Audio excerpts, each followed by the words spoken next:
Friends, patrons, countrymen, lend me your ears, because obviously the rest of your bodies will not be in Cedar City this year. To go or not to go? That was the question for a while. But then we learned we Shakespeare lovers would have to entertain ourselves this summer. Out! Out, damn virus, we shrieked. Vaccine! Vaccine! Wherefore art thou, vaccine? We hurried down to be tested, and we were all negative. But by the pricking of our thumbs, something wicked this way comes. Actually, they shoved a piece of rebar into our nostrils and halfway back to our tonsils. The nurse said, "Lady, thou dost protest too much." Well, since this is the summer of our discontent, and parting from the Shakespeare Festival is such great sorrow, we shall undertake to produce our own Midsummer Night's Dream. Or is it a nightmare? We may not be famous playwrights, but remember, some are born great, and some achieve greatness, and some have greatness thrust upon them. Are we nuts for trying? Well, hell, what fools these mortals be. We hope you love it, but remember, love looks not with the eyes, but with the mind, and therefore is winged Cupid painted blind.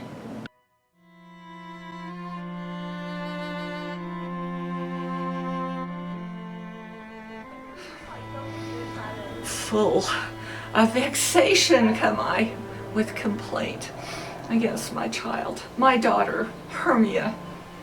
Stand forth, Demetrius. My noble lord, this man hath my consent to marry her, and my gracious duke. Stand forth, Lysander. This man hath bewitched the bosom of thy child. Thou hast filled my daughter's heart with thy cunning, and turned her obedience, which is mine, due to me, to stubborn harshness. And my gracious duke, be it so she will not, here, before your grace, consent to marry Demetrius. I beg the ancient privilege of Athens, as she is mine, I may dispose of her, which shall either be to this gentleman or to her death, according to the law immediately provided in that case. Well, what say you, Hermia? Be advised, fair maid. Demetrius is a worthy gentleman. So is Lysander. In himself he is, but in this kind, wanting your father's voice, the other must be held the worthier. Come, my Hippolyta, what cheer, my love? Demetrius and Aegeus, go along. I must employ you in some business against our nuptial, and confer with you of something nearly that concerns yourselves. Steal forth thy father's house, and in the wood, a league without the town, there will I stay for thee.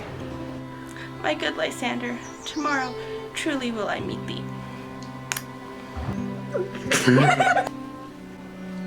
Godspeed, fair Helena. Whither goest thou? Call you me fair? That fair again unsay. Demetrius loves your fair. Oh, happy fair. Take comfort, he no more shall see my face. Lysander and myself will fly this place. Through Athens' gate have we devised to steal. And in the wood, where often you and I upon faint primrose beds were wont to lie, emptying our bosoms of their counsel sweet, there my Lysander and myself shall meet, and thence from Athens turn away our eyes, to seek new friends and stranger companies. Farewell, sweet playfellow, pray thou for us, and good luck grant thee thy Demetrius. I will go tell him of fair Hermia's flight. Then to the wood will he tomorrow night pursue her. And for this intelligence, if I have thanks, it is a dear expense. Married. Our play is the most lamentable comedy and most cruel death of Pyramus and Thisbe. A very good piece of work, I assure you, and merry. Now, good Peter Quince, call forth your actors by the scrolls. Masters, spread yourselves. You, Nick Bottom, are set down for Pyramus, What is Pyramus? A lover or a tyrant? a lover that kills himself most gallantly for love. I will ask some tears in the true performing of it. If I do it, let the audience look to their eyes. I will move storms. I will condole, in some measure, to the rest. Yet my chief humor is for a tyrant. Flute, you must take Thisbe on you. What is Thisbe, a wandering knight? It is the lady that Pyramus must love. Nay, Faith, let me not play a woman. I've got a beard coming. That's all one. You shall play it in a mask, and you shall speak as small as you will. Or I may hide my voice and let me play Thisbe too. I shall speak in a monstrous little voice. Thisbe, Thisbe. Oh, Pyramus, my lover dear, thy Thisbe dear, thy lady dear. No. You must play Pyramus and Flute, you Thisbe. Well, proceed. Snug the joiner. You the lion's part, and I hope here is a play well fitted. Have you the lion's part written? Pray you, if it be, give it me, for I am slow of study. You may do it extempore, for it is nothing but roaring. But let me play the lion too. I will roar that I will make any man's heart good to hear me.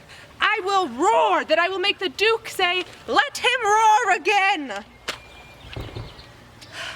If you should do it too terribly, you would fright the Duchess and the ladies, and they would shriek, and that were enough to hang us all.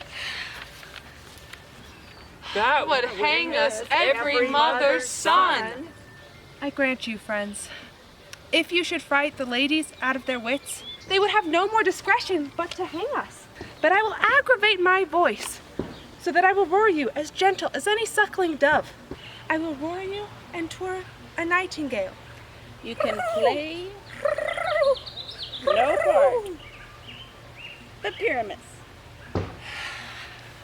For Pyramus is a sweet-faced man, a proper man as anyone should see in a summer's day, a most lovely gentleman-like man.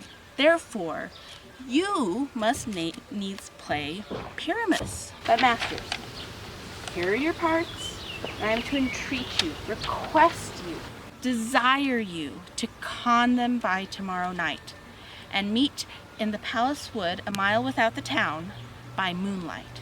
There we will rehearse. For if we meet in the city, we shall be dogged with company and our devices known. In the meantime, I will draw a bill of properties such as our play wants. I pray you, fail me not.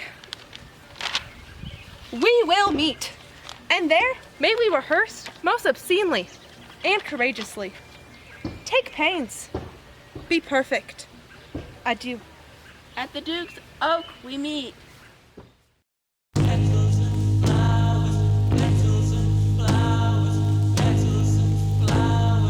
In the park, getting dark, eating the heat.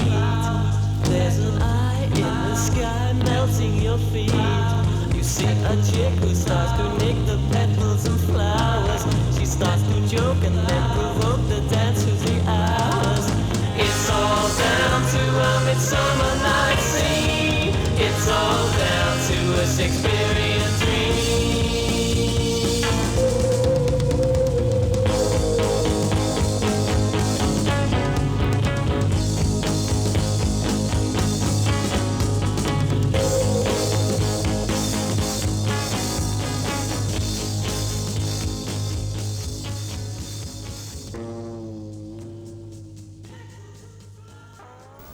Ill met by moonlight, proud Titania. What jealous Oberon, fairy skip hence! I have forsworn his bed and company. How long within this wood intend you stay? Perchance till after Theseus' wedding day. We shall chide downright if I longer stay. My gentle Puck, come hither. Fetch me that flower, the herb I showed thee once. The juice of its sleeping eyelids laid will make a man or woman madly dote upon the next live creature that it sees. But who comes here? I am invisible and will overhear their conference. I love thee not, therefore pursue me not. Tempt not too much the hatred of my spirit, for I am sick when I do look on thee. Ugh. And I am sick when I look not on you. I'll run from these, hide me in the brakes, and leave thee to the mercy of wild beasts. I'll follow thee, and make a heaven of hell to die upon the hand I love so well. Fare thee well, nymph. Ere he do leave this grove, thou shalt fly to him, and he shall seek thy love. Welcome, wanderer. Hast thou the flower there? Aye, here it is. I pray thee, give it me. Take thou some of it, and seek through this grove. A sweet Athenian lady is in love with a disdainful youth. Anoint his eyes, but do it when the next thing he espies may be the lady. Thou shalt know the man by the Athenian garments he hath on, and look thou meet me ere the first cock crow. Fear not, my lord. Your servant shall do so. What thou seest when thou doth wake, do it for thy true love take. Love and languish for its sake. Be it ounce, or cat, or bear, pard or boar with bristled hair, in thine eye that shall appear. When thou wakest, it is thy dear. Wake when some vile thing is near. Fair love, you faint with wandering in the wood, and to speak truth, I have forgot our way. We'll rest us, Hermia, if you think it good, and tarry for the comfort of the day. Be it so, Lysander. Find you out to bed, for I upon this bank will rest my head. But, gentle friend, for love and courtesy lie further off, in human modesty such separations as may well be said becomes a virtuous bachelor and a maid. So far be distant, and good night, sweet friend. Thy love ne'er alter till thy sweet life end. Amen, amen to that fair prayer, say I, and then end life when I end loyalty. Here's my bed, sleep give thee all his rest. Night and silence, who is here? Weeds of Athens he doth wear. This is he, my master said. Despise the Athenian maid, and hear the maiden sleeping sound on the dank and dirty ground. Sure, upon thy eyes I throw all the power this charm doth owe. So awake when I am gone, for I must now to Oberon. Oh, I am out of breath in this fond chase. The more my prayer, the lesser is my grace. But who is here? Lysander on the ground, dead or asleep? I see no blood, no wound. Lysander, if you live, good sir, wake! And run through fire I will for thy sweet sake. Where is Demetrius? Oh, how fit a word is that vile name to perish on my sword. Do not say so, Lysander. Say not so. What though he love your Hermia? Lord, what though? Yet Hermia still loves you. Then be content. Content with Hermia? Ugh, no, I do not repent. The tedious minutes I with her have spent, not Hermia, but Helena I love. Who will not change a raven for a dove? Wherefore was I to this King Mockery born? when at your hands did I deserve this scorn? But fare you well, perforce I must confess, I thought you lord of more true gentleness. Oh, that a lady of one man refused, should of another therefore be abused. She sees not Hermia. Hermia, sleep thou there, and never mayst thou come Lysander near, and all my powers address your love and might, to honor Helen, and to be her knight. Ay me, for pity! What a dream was here! Lysander, look how I do quake with fear! Alack, where are you? Speak, and if you hear, speak of all loves! I swoon almost with fear. No? Then I will perceive you are not nigh. Either death or you I'll find immediately. Pat, Pat, and here's a marvelous convenient place for our rehearsal. This green plot shall be our stage, this hawthorn brake our tiring house, and we will do it in action as we do it before the Duke. Come, sit down, every mother's son, and rehearse your parts. Pyramus, you begin when you have spoken your speech. Enter into that brake, and so everyone according to his cue. What hempen homespuns have we swaggering here, so near the cradle of the fairy queen? Speak, Pyramus. Thisbe, stand forth. Thisbe, the flowers of odious savors sweet, odors, odors, odors, savors sweet, so hath thy breath, my dearest Thisbe dear. But hark, a voice! Stay thou but here a while, and by I will to thee appear. Most radiant Pyramus, most lily white of hue, of colour like the red rose and triumphant briar, most frisky juvenile, and eke most lovely Jew, as true as truest horse, that yet would never tire. I'll meet thee, Pyramus, in Ninny's tomb. Ninus' tomb, man, why you must not speak that yet. That you answer to Pyramus. You speak all your part at once, cues and all. Pyramus, enter, your cue is past, it is never tire. Oh, as truest horse, yet that would never tire.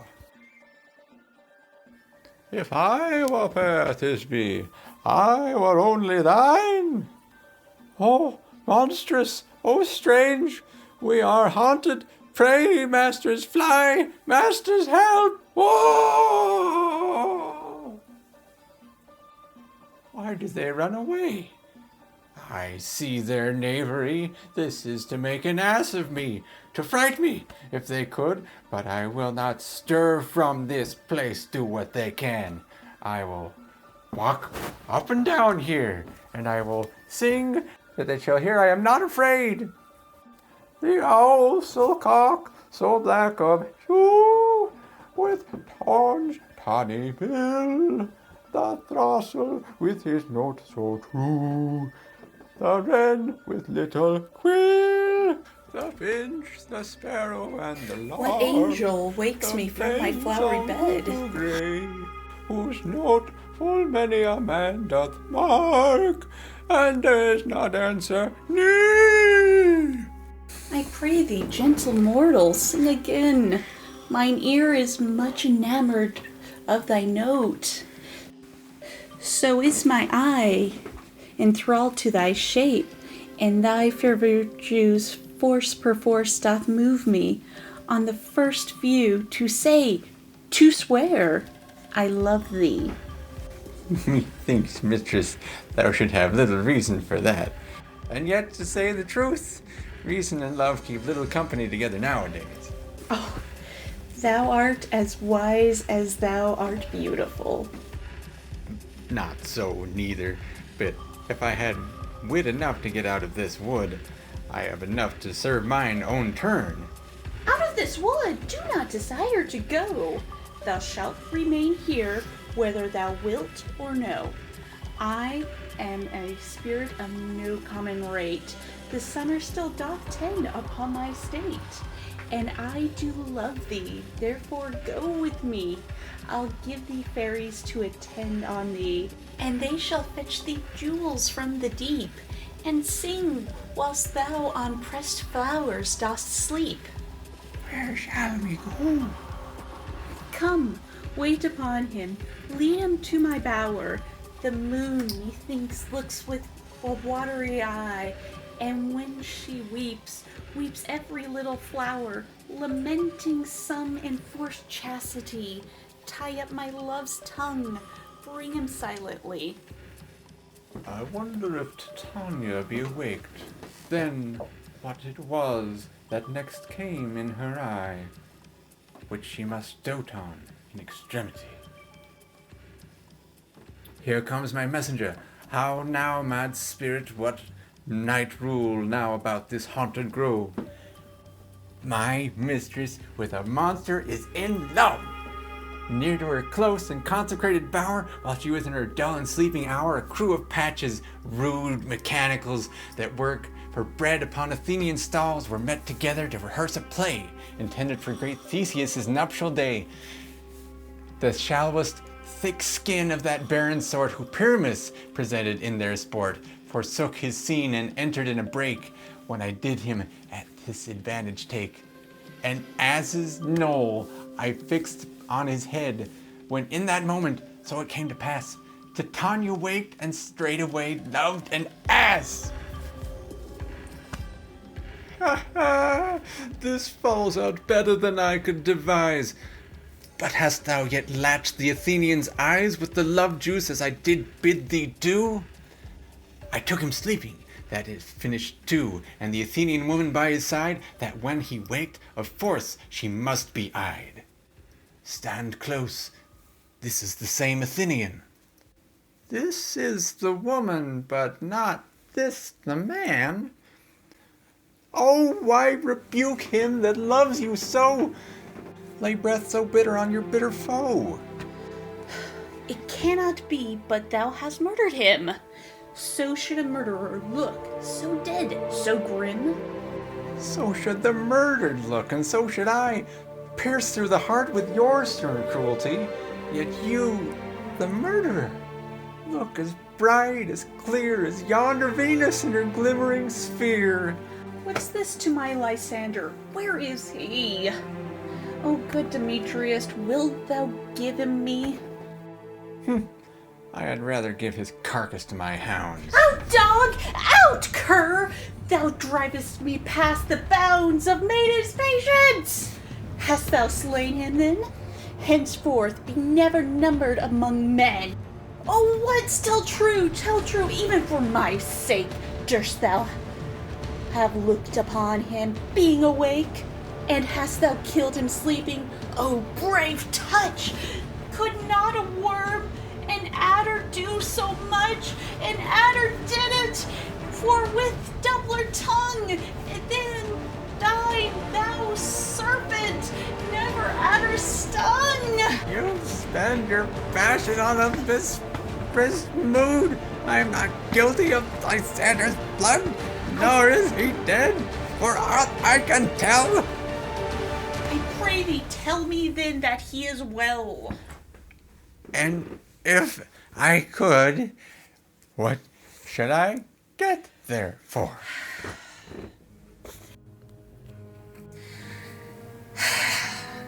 A privilege never to see me more, and from thy hated presence part I so. See me no more, whether he be dead or no. There's no following her in this fierce vein. Here, therefore, for a while I will remain. So sorrow's heaviness doth heavier grow. For debt that bankrupt sleep doth sorrow owe, which now in some slight measure it will pay, if for his tender here I make some stay. What hast thou done? Thou hast mistaken quite, and laid the love juice on some true love's sight. Of thy misprison I must perfect ensue. About the wood go swifter than the wind. And Helena of Athens, look, thou find all fancy sick, and is pale of cheer, with sighs of love that cost the fresh blood dear. By some illusion seek thou bring her here. If I charm his eyes against, she do appear. I go, look how I go, swifter than an arrow from the Tartar's bow. Flower of this purple dye, sink in the apple of his eye, when his love he doth espy, beg of her for remedy. Why should you think that I should woo and scorn? Soon, scorn and derision never come in tears. These vows are Hermia's. Will you give her o'er? If I had no judgment when to her I swore. Nor none in my mind now you give her o'er. Demetrius loves her, and he loves you not. O Helen, goddess, nymph, perfect divine, to what, my love, shall I compare my nine? Crystal is muddy, oh how ripe in show thy lips, those kissing cherries, tempting grow. Oh spite, oh hell, I see you all are bent to set against me for your merriment. You both are rivals, and love Hermia, and now both rivals to mock Helena. A trim exploit, a manly enterprise, to conjure tears up in poor maid's eyes with your derision. None of noble sort would so offend a virgin and extort a poor soul's patience, all to move your sport. You are unkind, Demetrius. Be not so, for you love Hermia. That you know, I know. And here with all goodwill, with all my heart, in Hermia's love, I yield you up my part, and yours of Helena to me bequeath, whom I do love, and will do to my death. Never did mockers waste more idle breath. Lysander, keep my Hermia. I will none. If I e'er loved her, all that love is gone. But my heart, as guest, will wise sojourn. And now to Helena, it is home returned, there to remain. Helen, it is not so. Disparage not the faith thou dost not know, lest to thy peril thou abbey its dear. Look where thy love comes, yonder is thy dear. Thou art not by mine eye, Lysander, found. Mine ear, I think it, brought me to thy sound. But why unkindly dost thou leave me so? Why seekest thou me? Could not this make thee know? The hate that I bear thee made me leave thee so. You speak not as you think, it cannot be. Lo, she is one of this confederacy. Injurious Hermia, most ungrateful maid, have you conspired? Have you with these contrived to bent me with this foul derision? And will you rent our ancient love asunder to join with man in scorning your poor friend? It is not friendly. It is not maidenly. Our sex as well as I may chide you for it, though I alone do feel the injury. am amazed at your passionate words. I scorn you not. It seems that you scorn me. Have you not set Lysander as in scorn to follow me and praise my eyes and face, and made your other love Demetrius, who even but now did spurn me with his foot, to call me goddess, nymph, divine and rare, precious, celestial? Wherefore speak he this? To her he hates, and wherefore doth Lysander deny your love, so rich within his soul, and render me, forsooth, affection, but by your setting on, by your consent?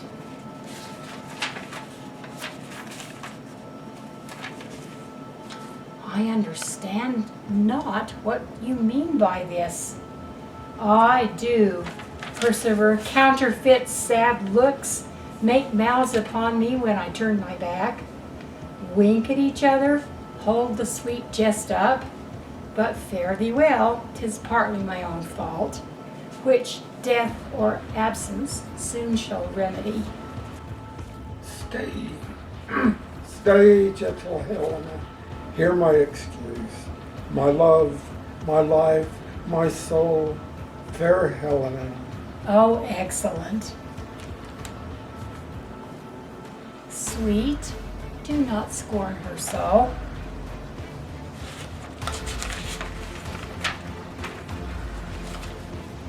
If she cannot entreat, I cannot compel. Thou canst compel no more than she entreat. Thy threats have no more strength than her weak prayers. Helen, I love thee, by my life I do. I swear that which I will lose for thee, to prove him false that says I love thee not. I say I love thee more than he can do. If thou say so, withdrawn and prove it too. Come, come.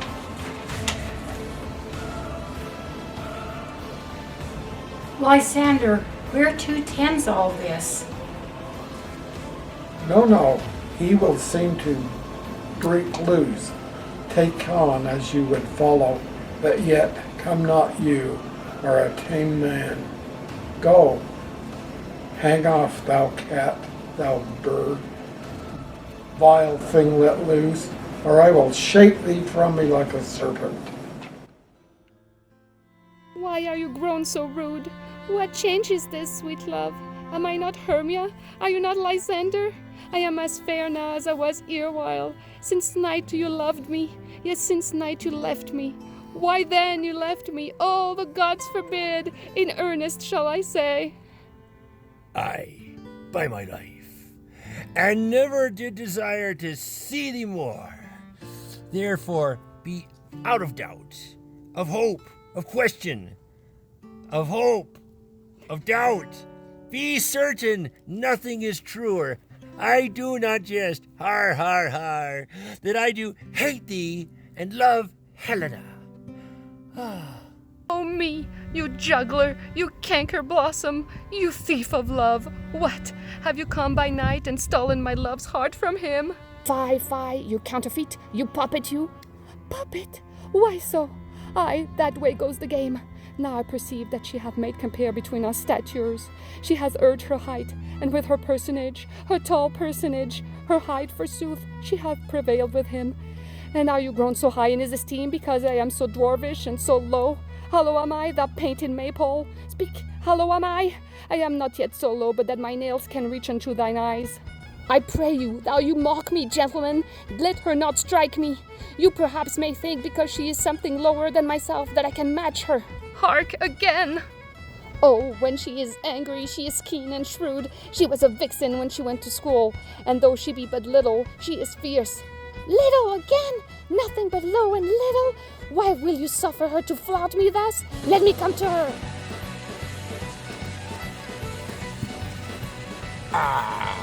Now she holds not.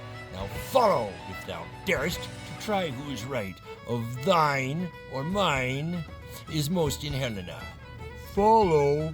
Nay, I'll go with thee, cheek by jowl.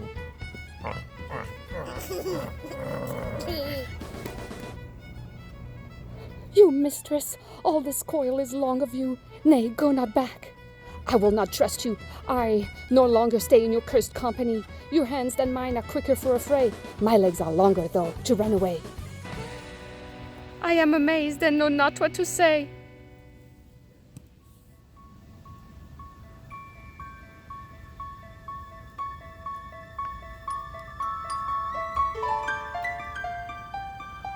Thou seest these lovers seek a place to fight. Hie therefore, Robin, overcast the night, and lead these testy rivals so far astray as one come not within another's way.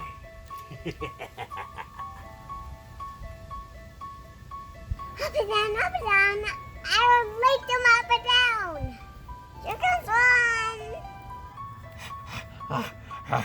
He goes before me, and still dares me on. When I come, when he calls, and he's gone. That villain is much more light-heeled than I. I followed fast, but faster he did fly. That fallen and I in the dark, uneven way. And here will rest me. Come, thou gentle day. For if but once thou showest me grey light, I'll find Demetrius. Revenge this spite. Ho, ho, ho, ho. Why'd you come, coward? Abide me if thou darest, for well I wot thou runnest before me, shifting every place, and darest not stand, nor look me in the face. Where art thou? Where art thou? I'm here, I'm here. Nay, then, thou mockest me. Thou shalt buy this dear, if ever I, thy face, by daylight, see. Now, go thy way. Faintness constraineth me to measure out my length on this cold bed. By day's approach, look to be visited.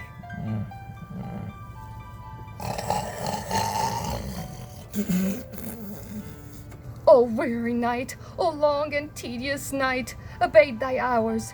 Shine comforts from the east, that I may back to Athens by daylight, from these that my poor company detest, and sleep that sometimes shuts up sorrow's eye, still me a while from my own company.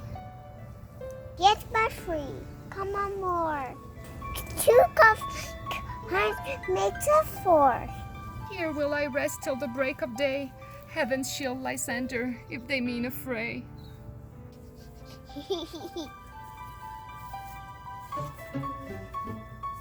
On the ground, sleep sound. I supply to you, I, gentle lover, Medity. When now wakes, thou takes true delight in the sight.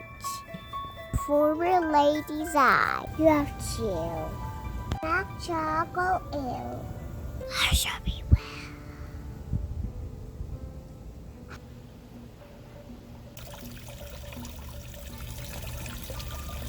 Come, sit thee down upon this flower bed, while I thy amiable cheeks do coy, and stick musk roses in thy sleek smooth head, and kiss thy fair large ears, my gentle joy.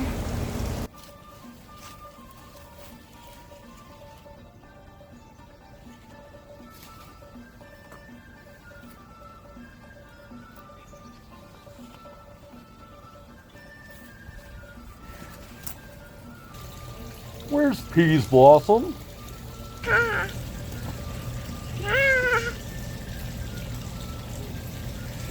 Scratch my head, Peas Blossom. Where's Monsieur Mustard Seed? Wash your well. Nice of you, look. What an ear. Sleep thou, and I will wind thee in my arms. fairies, be gone, and be always away. Okay.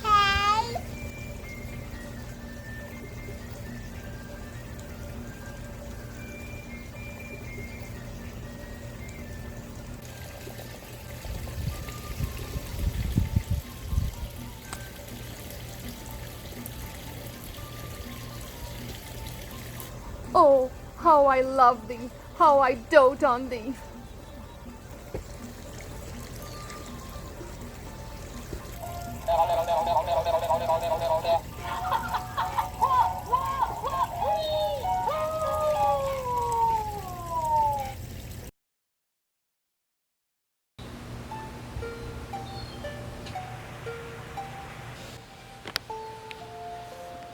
Welcome, good Robin. Seest thou this sweet sight? Her dotage I do now begin to pity. Be as thou wast wont to be, see as thou wast wont to see. Dian's bud or Cupid's flower has such force and blessed power. Now, my Titania, wake you, my sweet queen. My Oberon, what visions have I seen? Methought I was enamored of an ass.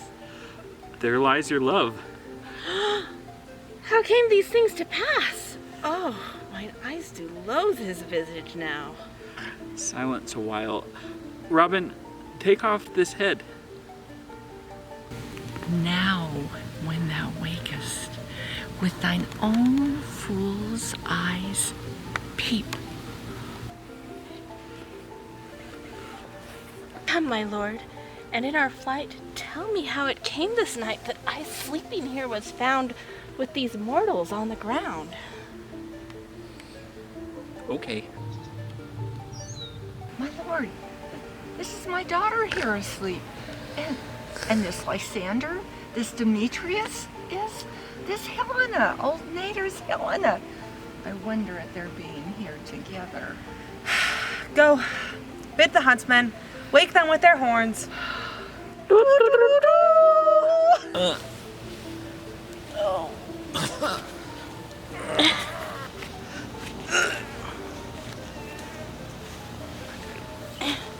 I pray you all stand up. I know you two are rival enemies. How come this gentle concord in the world that hatred is so far from jealousy to sleep by hate and fear no enemy? My lord, I shall reply amazedly, half asleep, half waking, but as yet I swear I cannot truly say how I came here.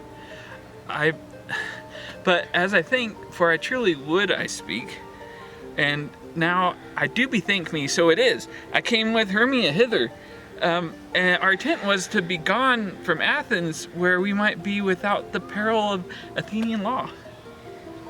Enough! Enough, my lord. You have enough. I bake the law upon their heads. My lord, fair Helen told me of their strength, of their stealth, of their purpose hither to this wood, and I in fury hither followed them. Fair Helena in fancy followed me, but my good lord, I wot not by what power, but by some power it is. My love to Hermia melted as a snow. It seems to me now as the remembrance of an idle god which in my childhood I did dote upon. I and all the faith, the virtue of my art, the object and pleasure of mine eyes only Helena. To her, my lord, was I betrothed ere I saw Hermia, but like a sickness did I loathe this food, but as in health, come I to my natural taste. Now do I wish it, love it, long for it, and I will ever be true to it. Fair lovers, you are fortunately met. Of this discourse we will be more here anon. Aegeus, I will overbear your will. For in the temple, by and by with us, these couples shall eternally be knit. Away with us to Athens, 3 and 3. We'll hold a feast in great solemnity.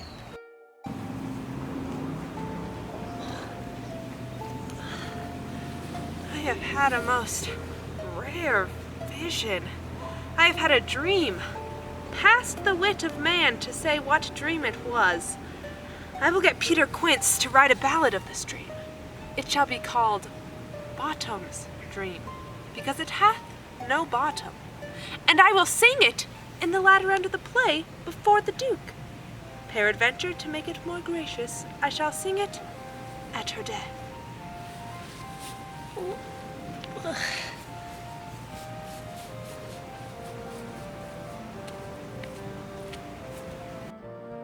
Call Philostrate. Here, my lord. Say, what abridgment have you for us this evening? What mass? What music? How shall we beguile thy lazy time, if not with some delight? Oh, a tedious, brief scene of young Pyramus and his love Thisbe. Very tragical mirth. Merry and tragical? Tedious and brief? That is hot ice and wondrous strange snow. How shall we find the concord of this discord? What are they that play it? They are hard-handed men that work in Athens here, which never labored with their minds till now, and now have their unbreathed memories with this same play against your nuptials. And we will hear it. Go bring them in. Take your places.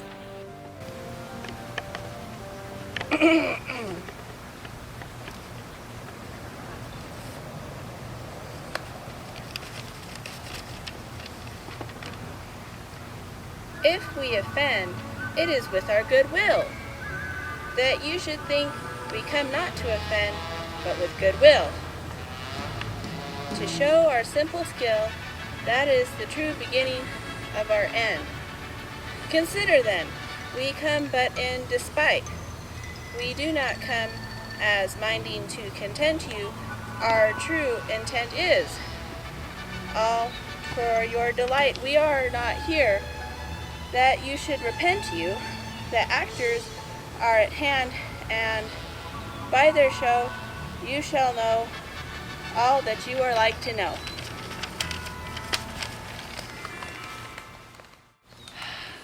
This fellow doth not stand upon points. His speech was like a tangled chain, nothing impaired, but all disordered. Who is next?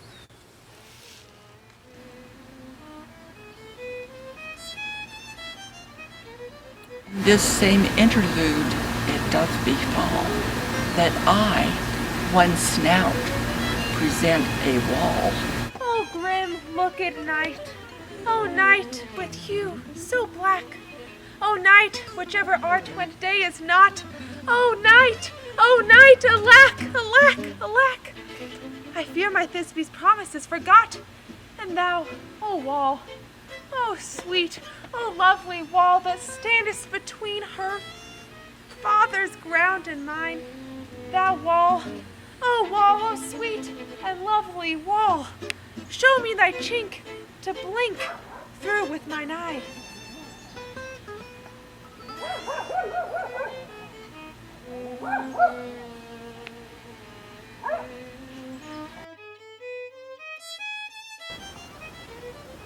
Thanks, courteous wall. Jove shield thee well for this. What? What see I? No Thisbe do I see. Oh, wicked wall, through whom I see no bliss. Cursed be thy stones for thus deceiving me! Ah! The wall, methinks, being sensible, should curse again. No, in truth, sir, she should not. Deceiving me is Thisbe's line. So she is to enter now, and I am to spy her through the wall. You shall see. It will fall pat as I told you. Okay, yonder, here she comes. Oh, wall, full often hast thou heard my moans, for parting my fair Pyramus and me. My cherry lips have oft kissed thy stones. Thy stones with lime and hair knit up in thee. I see a voice. Now will I to the chink to spy, and I can hear my Thisbe's face. Thisbe? My love, thou art my love, I think. Think what thou wilt, I am thy lover's grace, and like Lemander am I trusty still. Oh, kiss me through the hole of this vile wall. I kiss the wall's hole, not your lips at all. Oh, wilt thou at Ninny's tomb meet me straightway? Tide life, tide death, I come without delay. Thus have I wall my part discharged so, and being done thus wall away doth go. It is the silliest stuff that I ever doth heard. You ladies, you whose gentle hearts do fear the smallest monstrous mouse that creeps on floor, may now perchance both quake and tremble here when lion, ruffian wildest rage doth roar. Then know that I, once snug the joiner, am a lion fell, nor else no lion's dam. For if I should as lion come in strife into this place, 'twere pity on my life. Rawr, rawr. A very gentle beast and of good conscience. The very best at a beast, my lord, that I e'er saw. This lanthorn doth the horned moon present. Myself, the man in the moon, do seem to be. Oh, I'm the moon. Oh. This is old Minnie's tomb. Where is my love? Rawr, rawr, rawr, rawr.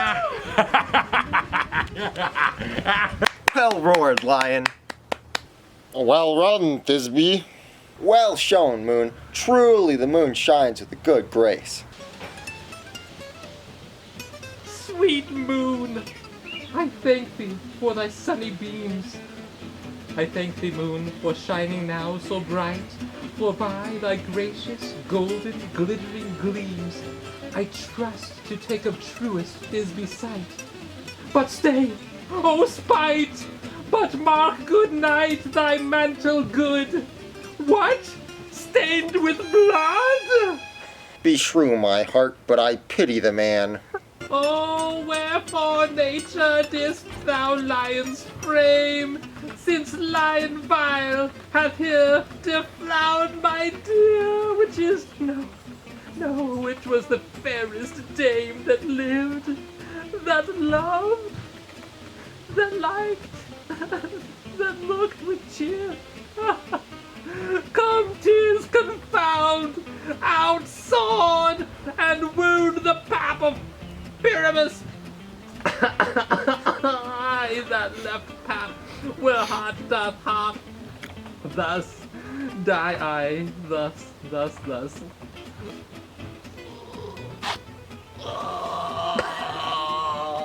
Now am I dead. Oh, and now am I fled. Oh, my soul is in the sky. Oh. Tongue, loose thy light. Moon, take thy flight. Now die. Die! Die!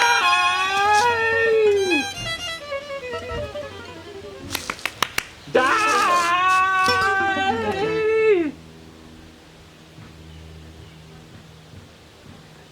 Die! With the help of a surgeon, he might recover and prove an ass. Here she comes, and her passion ends the play. Methinks she should not use a long one for such a Pyramus. I hope she will be brief. A mote will turn the balance. Which Pyramus, which Thisbe is the better? For a man, God warrant us. She for a woman, God bless us. Asleep, my love?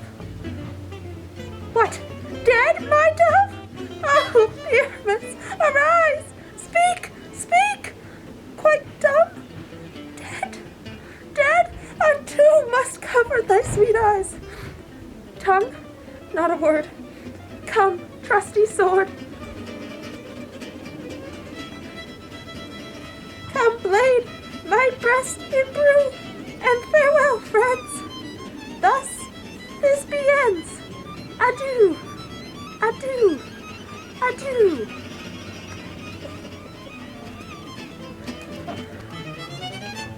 Oh no. Moonshine and Lion are left to bury the dead. I and Wall too. No, I assure you. The wall is down that part of their fathers. Will it please you to see the epilogue? No epilogue, I pray you, for your play needs no excuse. Never excuse, for when the players are all dead, there needs none to be blamed. Mary, if he that writ it had played Pyramus and hanged himself in Thisbe's garter, it would have been a fine tragedy, and so it is, truly, and every notably discharged. Oh, the iron tongue of midnight hath told 12. Lovers, to bed! It is almost fairy time. Oh, if we shadows have offended, think but this, and all is mended, that you have but slumbered here while these visions did appear. Give me your hand if we be friends, and Robin shall restore amends.